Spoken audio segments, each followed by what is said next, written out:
시청자 여러분 안녕하십니까. 시사칼럼입니다. 여러분 2016년 미국 대통령 선거 복잡한 양상입니다. 4년마다 대통령 선거전에서 매년 이맘때면요 대충 선거판에 이 양상이 보이곤 했습니다.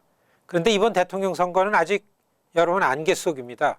민주당에서는 유력 후보가 정해졌는데요.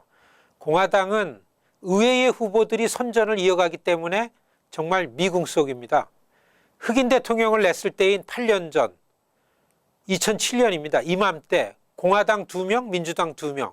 그래서 4명 중에 1명이 차기 미국의 대통령 이렇게 점을 칠 수가 있었습니다. 그런데 이번엔 본격적인 예비 경선이 이제 2달 앞으로 다가왔는데도요. 공화당 쪽 후보가 여러분 눈에 안 들어오고 있습니다. 시청자 여러분, 미국은요 양당 제도입니다. 민주당이 아니면 공화당, 공화당이 아니면 민주당입니다. 1980년대 이후부터 공화민주 양당이 아주 대등한 규모의 지지 집단을 확보하게 되었습니다. 그렇기 때문에 각 후보가 선거판에서 우선은 자기 당에서 확고하게 지지 기반을 만들어야만 결선에서 승산이 있습니다. 때문에 오히려 예비 경선을 통과하기가 어쩌면요 본선거보다 더 어렵고 힘든 과정을 거치게 돼 있습니다. 자기 당, 자당을 확실하게 묶어두어야 하는데요. 그렇게 하기 위해서는 우선은 당의 정책과 이념에 충실해야 합니다. 예선전에서 중도주의보다는 극단적인 입장이 더 경쟁력이 있다. 이런 이유가 여기에 있습니다. 본선거에서는 확고한 자당의 유권자에게 무소속의 중도적인 유권자를 더하면요. 그러면 대통령에 당선되는 겁니다. 시청자 여러분, 양당의 세력이 엇비슷하다 보니까요. 자기 집안을 확실하게 챙기는 일이 우선의 일이 되었습니다. 당의 단합과 결속 없이는 후보가 될 방도가 없습니다. 당의 단합은 아주 간단합니다. 자기 당의 이념과 정강 정책에 충실하면 되는 겁니다. 때문에 미국의 정당 정치는 갈수록 점점 더 이렇게 양극으로 분극화되는 경향을 보이고 있는 겁니다.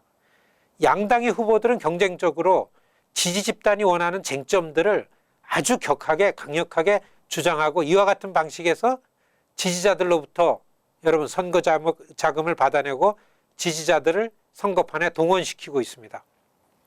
시청자 여러분, 때문에 미국 선거에서는요 양당이 내세우는 정책과 이념을 잘 이해하는 것이 우선 유권자들에게 중요합니다.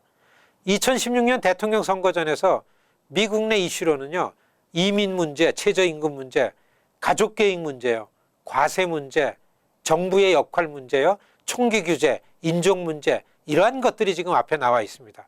이와 같은 이슈에서 민주공화 양당은요 철학적 신념에 기인해서요 이 아주 현저한 차이가 있습니다. 공화당은 세금을 적게 내자 감세죠. 그리고 정부의 역할을 줄이는 작은 정부.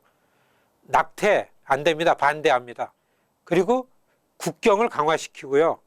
에너지에 관련해서는 미국의 에너지 주권을 우선 확보한다.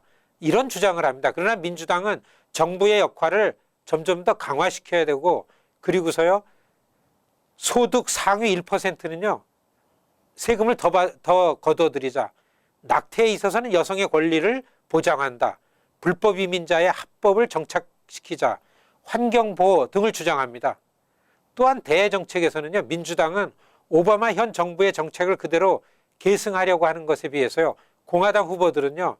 각 후보마다 정도는 차이가 있기는 하지만 오바마 정부의 대외 정책을 실패로 규정하고 국방비 증액을 통해서 강력한 대외 정책을 추진한다. 뭐 이런 걸 주장합니다.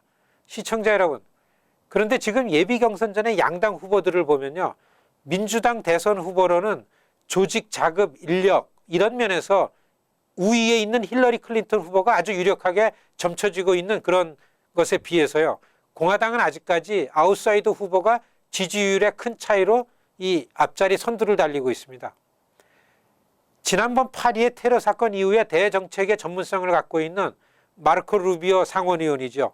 공화당 내에서 지지율이 좀 올라갔긴 했지만 숫자적으로는요.